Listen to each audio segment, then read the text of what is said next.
നമസ്കാരം. അപ്പോൾ ഇന്ന് നമ്മൾ ചെയ്യാൻ പോകുന്നത് ഈ വരുന്ന ലോകകപ്പിൽ, ഫുട്ബോൾ ലോകകപ്പിൽ എന്തൊക്കെ സംഭവിക്കുമെന്നുള്ളൊരു പ്രവചനമാണ്. ആരാണ് വിജയിക്കാൻ പോകുന്നത് എന്നാണ് ഞാൻ പ്രവചിക്കാൻ പോകുന്നത്. അപ്പോൾ കഴിഞ്ഞ ഇലക്ഷൻ്റെ റിസൾട്ട്, നിയമസഭാ ഇലക്ഷൻ്റെ റിസൾട്ട് ഏകദേശം ഞാൻ പ്രവചിച്ച് ശരിയായിട്ടുണ്ട്. അപ്പോൾ ഇതും കൂടി ഒന്ന് നോക്കി നോക്കാം. ഞാൻ ഗ്രൂപ്പുകളുടെ ലിസ്റ്റ് ഇതാ, ഓരോ ഗ്രൂപ്പിൽ ഏതൊക്കെ ടീമുകളെന്ന് ഇവിടെ കാണാം. അതിനെക്കുറിച്ച് ഡീറ്റെയിൽ ആയിട്ട് പറയുന്നില്ല. ഓരോ ഗ്രൂപ്പിൽ നിന്നും 1-2 സ്ഥാനക്കാരായി ആരൊക്കെ മുന്നേറുമെന്ന് നമുക്ക് നോക്കാം. എ ഗ്രൂപ്പിൽ നിന്ന് 1-ാം സ്ഥാനക്കാരായിട്ട് മെക്സിക്കോയും 2-ാം സ്ഥാനക്കാരായിട്ട് സൗത്ത് കൊറിയയും മുന്നേറാനാണ് സാധ്യത. ബി ഗ്രൂപ്പിൽ നിന്ന് 1-ാം സ്ഥാനം സ്വിറ്റ്സർലൻഡിലും 2-ാം സ്ഥാനം ഖത്തറിനും കിട്ടാനാണ് സാധ്യത കാണുന്നത്. സിയിൽ നിന്ന് 1-ാം സ്ഥാനം ബ്രസീലും 2-ാം സ്ഥാനം മൊറോക്കോയും കൊണ്ടുപോകാനാണ് സാധ്യത. ഡി ഗ്രൂപ്പിൽ നിന്ന് 1-ാം സ്ഥാനം ഓസ്ട്രേലിയയ്ക്കും 2-ാം സ്ഥാനം അമേരിക്കയ്ക്കും കിട്ടും എന്നാണ് ഞാൻ കരുതുന്നത്. ഇയിൽ നിന്ന് 1-ാം സ്ഥാനം ജർമ്മനിക്കും 2-ാം സ്ഥാനം ഐവറി കോസ്റ്റിനും കിട്ടാനാണ് സാധ്യത. എഫ് എന്ന ഗ്രൂപ്പിൽ നിന്ന് 1-ാം സ്ഥാനം നെതർലാൻഡിനും 2-ാം സ്ഥാനം സ്വീഡനും കിട്ടാനുള്ള സാധ്യതകൾ ഉണ്ട്. ജിയിൽ നിന്ന് 1-ാം സ്ഥാനം ബെൽജിയവും 2-ാം സ്ഥാനം ഈജിപ്തും കൈക്കലാക്കുമെന്ന് ഞാൻ വിശ്വസിക്കുന്നു. എച്ചിൽ 1-ാം സ്ഥാനം സ്പെയിനും 2-ാം സ്ഥാനം ഉറുഗ്വായ്ക്കുമായിരിക്കുമെന്നാണ് തോന്നുന്നത്. ഐ ഗ്രൂപ്പിൽ നിന്ന് 1-ാം സ്ഥാനം ഫ്രാൻസും 2-ാം സ്ഥാനം സെനഗലും കൊണ്ടുപോകാനാണ് സാധ്യത. ജെ ഗ്രൂപ്പിലാണ് ഒരു സംശയം. 1-ാം സ്ഥാനം അർജന്റീനയ്ക്കാവുമെന്ന് കരുതാം, പക്ഷെ 2-ാം സ്ഥാനം ആർക്ക് കിട്ടുമെന്ന് പറയാൻ കഴിയുന്നില്ല. ഗ്രൂപ്പ് കെയിൽ നിന്ന് 1-ാം സ്ഥാനം പോർച്ചുഗലും 2-ാം സ്ഥാനം കൊളംബിയയ്ക്കുമായിരിക്കും. എൽ ഗ്രൂപ്പിൽ നിന്ന് 1-ാം സ്ഥാനം ഇംഗ്ലണ്ടും 2-ാം സ്ഥാനം ക്രൊയേഷ്യയും എടുക്കാനാണ് സാധ്യത. ഇനി ബെസ്റ്റ് 8 3-ാം സ്ഥാനക്കാരും ഉണ്ടാവും. ഇവിടെ പ്രീ ക്വാർട്ടറിന് മുമ്പ്, അഥവാ റൗണ്ട് ഓഫ് 16 മുമ്പ് റൗണ്ട് ഓഫ് 32 ഉണ്ട്. അതിലേക്ക് ഈ 12 ഗ്രൂപ്പിലെയും 8 എല്ലാ ഗ്രൂപ്പിൽ നിന്നും കൂടി നോക്കിയിട്ട് 12 3-ാം സ്ഥാനക്കാരുണ്ടാവുമല്ലോ, അതിൽ 8 പേര്, ബെസ്റ്റ് ആയിട്ടുള്ള 8 പേരെ കൂടി നമ്മൾ എന്ത് ചെയ്യുന്നുണ്ട്, ഫിഫയുടെ പുതിയ റൂൾ പ്രകാരം റൗണ്ട് ഓഫ് 32 എന്ന് പറയുന്ന സ്റ്റേജിലേക്ക് കടക്കുന്നുണ്ട്. അത് പ്രീ ക്വാർട്ടറിന് തൊട്ട് മുമ്പാണ്. അപ്പോൾ അതിലേക്ക് വരാൻ സാധ്യതയുള്ള ഒരു 5 ടീം, 8-ൽ 5 ഞാൻ ഇപ്പോൾ പറയാൻ പോകുന്നത്. ഒന്നാമത് അത് പരാഗ്വ ആയിരിക്കും ഡി ഗ്രൂപ്പിൽ നിന്ന്. പിന്നെ രണ്ടാമത് ഒന്നുള്ളത് എഫിൽ നിന്ന് ജപ്പാൻ ആയിരിക്കും. മൂന്നാമത്തത് ഇ ഗ്രൂപ്പിൽ നിന്ന് എക്വഡോർ ആയിരിക്കും. നാലാമത്തത് ഐ ഗ്രൂപ്പിൽ നിന്ന് നോർവേ ആയിരിക്കും. അഞ്ചാമത്തത് എൽ ഗ്രൂപ്പിൽ നിന്ന് ഗാന ആയിരിക്കും. ഇത്രയും ആവാനാണ് സാധ്യതയുള്ള 5 ടീമുകൾ. ബാക്കി 3 ഈ പറഞ്ഞ പോലെ ആരാവുമെന്ന് പറയാൻ ഒരു ഇത്തിരി ബുദ്ധിമുട്ടുണ്ട്. പക്ഷേ എന്തൊക്കെ സംഭവിച്ചാലും ഈ 3-ാം സ്ഥാനക്കാർ റൗണ്ട് ഓഫ് 32 അപ്പുറം കടക്കാനുള്ള സാധ്യത കുറവാണ്. കാരണം ഈ ബെസ്റ്റ് 3-ാം സ്ഥാനക്കാരും ഏറ്റുമുട്ടുന്നത് മിക്കവാറും മറ്റു ഗ്രൂപ്പുകളിലെ 1-ാം സ്ഥാനക്കാരാണ്. ഇപ്പോൾ നമ്മൾ 1-ാം സ്ഥാനക്കാരുടെ ലിസ്റ്റ് നേരത്തെ പറഞ്ഞപ്പോൾ അതിലിപ്പോൾ ഒരു ഇത്തിരിയെങ്കിലും പിറകോട്ട് നിൽക്കുന്ന 1-ാം സ്ഥാനം എന്ന് പറയുന്നത് മെക്സിക്കോ, സ്വിറ്റ്സർലൻഡ്, ഓസ്ട്രേലിയക്കാരായിരിക്കും. ബാക്കിയൊക്കെ നല്ല നല്ല ടീമുകളാണ്. അപ്പോൾ ഇവരധികം മുന്നോട്ട് ഈ ബെസ്റ്റ് 3 എന്ന് പറയുന്ന ടീംസ്, 3-ാം സ്ഥാനക്കാർ എന്ന് പറയുന്നവർ അധികം മുന്നോട്ട് പോകാൻ സാധ്യത ഇല്ലാത്തതുകൊണ്ട് 5 ബെസ്റ്റ് 3-ാം സ്ഥാനക്കാർ ഞാൻ പറഞ്ഞു. ബാക്കി 3 ഇനി ആര് വന്നാലും തിരിച്ച് മാറ്റങ്ങളൊന്നും പ്രീ ക്വാർട്ടർ തൊട്ട് അങ്ങോട്ട് ഉണ്ടാവില്ല എന്നുള്ളത് കൊണ്ട് അത് ഞാൻ അത്ര വലിയ ഇമ്പോർട്ടൻസിൽ എടുക്കുന്നില്ല. അങ്ങനെ വരുമ്പോൾ റൗണ്ട് ഓഫ് 32-ൽ ഏറ്റവും ശക്തമായ മത്സരം നടക്കാൻ സാധ്യതയുള്ളത് അത് മാത്രമേ ഞാൻ പറയുന്നുള്ളൂ. അതിലൊന്നാമത്തത് ഏറ്റവും ശക്തമായ മത്സരം ജൂൺ 28-ാം തീയതി നടക്കാൻ പോകുന്നതാണ്. ഞാൻ പറഞ്ഞ രീതിയിൽ 1-ാം സ്ഥാനം 2-ാം സ്ഥാനക്കാർ വരികയാണെങ്കിൽ ജൂൺ 28-ാം തീയതി നടക്കുന്ന ഒരു മത്സരം സൗത്ത് കൊറിയയും ഖത്തറും തമ്മിലാണ്.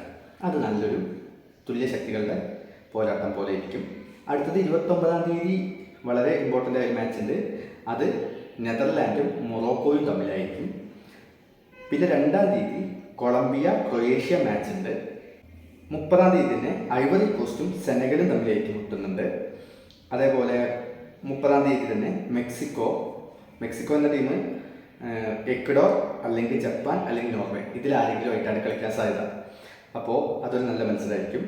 പിന്നീട് അർജന്റീന ഉറുഗ്വേ ആയിട്ട് മാച്ച് ഉണ്ട്. റൗണ്ട് ഓഫ് 32-ലെ ഏറ്റവും ബെസ്റ്റ് മാച്ച് അതായിരിക്കാനാണ് സാധ്യത, അർജന്റീന വേഴ്സസ് ഉറുഗ്വേ. അത് കഴിഞ്ഞാൽ അത് 3-ാം തീയതിയാണ്, ജൂലൈ 3-ാം തീയതി. അത് കഴിഞ്ഞാൽ USA വേഴ്സസ് ഈജിപ്ത് ഉണ്ട്, അമേരിക്ക വേഴ്സസ് ഈജിപ്ത് ഉണ്ട്. ഈ മാച്ചുകളായിരിക്കും റൗണ്ട് ഓഫ് 32-ൽ ഏറ്റവും ഡിഫിക്കൽട്ട് മാച്ചസ്. ഇനി ഈ റൗണ്ട് ഓഫ് 32-ൽ ഈ മാച്ചസിൽ നിന്ന് ആരൊക്കെ മുന്നോട്ട് പോകും, ഏതാണ് റൗണ്ട് ഓഫ് 16-ൽ വരുന്ന ടീമുകൾ? അപ്പോൾ പ്രീ ക്വാർട്ടറിലുള്ള മത്സരങ്ങൾ ഏതൊക്കെയായിരിക്കും വെച്ചാൽ അതിലൊന്ന് ജർമ്മനി വേഴ്സസ് ഫ്രാൻസ് ആയിരിക്കും. കാരണം ജർമ്മനിയും അതേപോലെ ഫ്രാൻസും മൂന്നാം സ്ഥാനക്കാരെയാണ് നേരിടാൻ പോകുന്നത്. അപ്പോൾ മൂന്നാം സ്ഥാനക്കാരെ റൗണ്ട് ഓഫ് 32 നേരിട്ടാൽ അവർക്ക് റൗണ്ട് ഓഫ് 16 പരസ്പരം ഏറ്റുമുട്ടേണ്ടി വരും. അത് ഒന്നാമത്തെ പ്രീ ക്വാർട്ടർ എന്ന് ഞാൻ പ്രവചിക്കുന്നത് ജർമ്മനി വേഴ്സസ് ഫ്രാൻസ്. അത് ആദ്യം നടക്കുന്നല്ല കേട്ടോ ഉദ്ദേശിച്ച്, അതിൻ്റെ ഡേറ്റ് അറിയില്ല, പക്ഷെ ഒന്ന് അതായിരിക്കും. രണ്ടാമത്തത് സൗത്ത് കൊറിയ വേഴ്സസ് നെതർലാൻഡ് ആയിരിക്കും. സൗത്ത് കൊറിയയും ഖത്തറും തമ്മിൽ റൗണ്ട് ഓഫ് 32 വരുന്നുണ്ട്. അതിൽ സൗത്ത് കൊറിയ ജയിക്കാനാണ് സാധ്യത. ഇനി അടുത്തത് മൂന്നാമതൊരു പ്രീ ക്വാർട്ടർ സ്പെയിൻ വേഴ്സസ് ക്രൊയേഷ്യയാണ്. സ്പെയിനും ക്രൊയേഷ്യയും തമ്മിൽ ഏറ്റുമുട്ടാനുള്ള ഇതുണ്ട്. കാരണം സ്പെയിന് നല്ല ടീമാണ്. ഈ കൊല്ലം ലോകകപ്പിൽ വരുന്ന one of the best team സ്പെയിനാണ്. ക്രൊയേഷ്യക്കാണെങ്കിലും റൗണ്ട് ഓഫ് 32 അത്ര വലിയൊരു സംഭവമായിട്ട് വരാൻ സാധ്യതയില്ല. ക്രൊയേഷ്യ കൊളംബിയയെ മറികടക്കാനുള്ള സാധ്യത തന്നെയാണ് കാണുന്നത്. അടുത്തത് നാലാമത്തെ പ്രീ ക്വാർട്ടർ എന്ന് പറയുന്നത് ഓസ്ട്രേലിയ വേഴ്സസ് ബെൽജിയമാണ്. അത് ബെൽജിയത്തെ സംബന്ധിച്ചൊരു വലിയ ഡിഫിക്കൽറ്റി ഉണ്ടാവില്ല, എന്നാലും ഇതാണ് ഒരു സാധ്യത ഉള്ളത്. അടുത്തത് അഞ്ചാമത്തെ പ്രീ ക്വാർട്ടർ എന്ന് പറയുന്നത് ബ്രസീൽ വേഴ്സസ് സെനഗലാണ്. അത് കഴിഞ്ഞാൽ മെക്സിക്കോയും ഇംഗ്ലണ്ടും തമ്മിലാണ് അടുത്തത് വരിക. മെക്സിക്കോയ്ക്ക് എക്വഡോർ, ജപ്പാൻ, നോർവേ ഇതിലേതെങ്കിലും ഒരു ടീമായിരിക്കും റൗണ്ട് ഓഫ് 32 വരിക. പക്ഷേ മെക്സിക്കോ മറികടക്കും. നമ്മുടെ അവരുടെ നാട്ടിൽ കൂടി നടക്കുമ്പോൾ അവരെ മറികടക്കും തന്നെയാണ് എനിക്ക് തോന്നുന്നത്. അപ്പോൾ അവർ നേരെ ഇംഗ്ലണ്ടുമായിട്ടാണ് ഫൈറ്റ് ചെയ്യാൻ പോകുന്നത്. അടുത്തത് അർജൻറ്റീനയും ഈജിപ്തും തമ്മിലാണ്. അർജൻറ്റീന ഉറുഗ്വായെ തോൽപ്പിക്കാൻ തന്നെയാണ് എല്ലാ സാധ്യതയുള്ളത്. പക്ഷേ ഈ അടുത്ത കാലത്ത് ഉറുഗ്വായ് അർജൻറ്റീനയെ വീഴ്ത്തിയിട്ടൊക്കെ ഉണ്ട് ലോകകപ്പ് സന്നാഹ മത്സരത്തിലേതിലൊക്കെ. എന്നിരുന്നാലും ഇവിടെ ഈ വേദിയിൽ അർജൻറ്റീന ഉറുഗ്വായെ മറികടന്നു വരും. എന്നിട്ട് ഈജിപ്തുമായി ഏറ്റുമുട്ടും റൗണ്ട് ഓഫ് 16 എന്നാണ് എനിക്ക് പറയാനുള്ളത്. ലാസ്റ്റ് എട്ടാമത്തെ പ്രീ ക്വാർട്ടർ എന്ന് പറയുന്നത് പോർച്ചുഗലും സ്വിറ്റ്സർലാൻഡും തമ്മിലായിരിക്കും. ഓക്കെ, ഇനി ഇതിൽ ആരൊക്കെ വിജയിക്കുമെന്ന് ചോദിച്ചാൽ ജർമ്മനി വേഴ്സസ് ഫ്രാൻസിൽ ഫ്രാൻസ് വിജയിക്കും.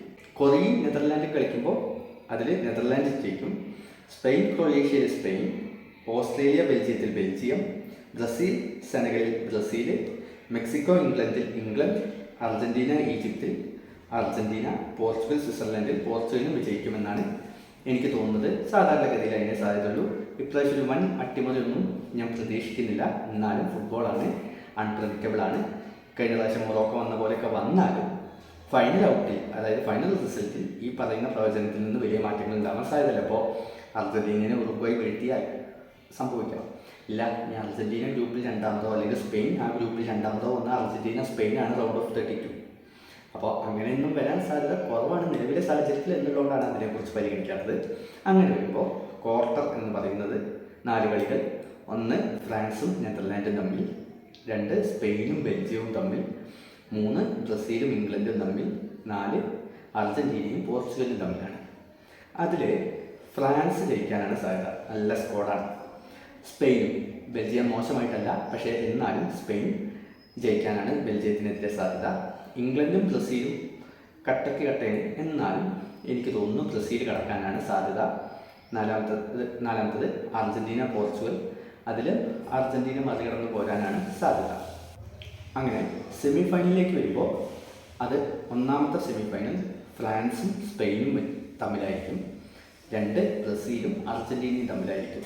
കഴിഞ്ഞ ലോകകപ്പിൽ ഇതുപോലെ സാധ്യത ഉണ്ടായിരുന്നു, ബ്രസീൽ വേഴ്സസ് അർജൻറ്റീന സെമി ഫൈനലിന്. പക്ഷേ ക്രൊയേഷ്യ ബ്രസീലിനെ അട്ടിമറിച്ചു. അത്തരം സംഭവങ്ങൾ ഇപ്രാവശ്യം നടക്കില്ല എന്നാണ് എനിക്ക് തോന്നുന്നത്. ഫ്രാൻസ് സ്പെയിൻ ജയിക്കും എന്നാണ് എനിക്ക് തോന്നുന്നത്.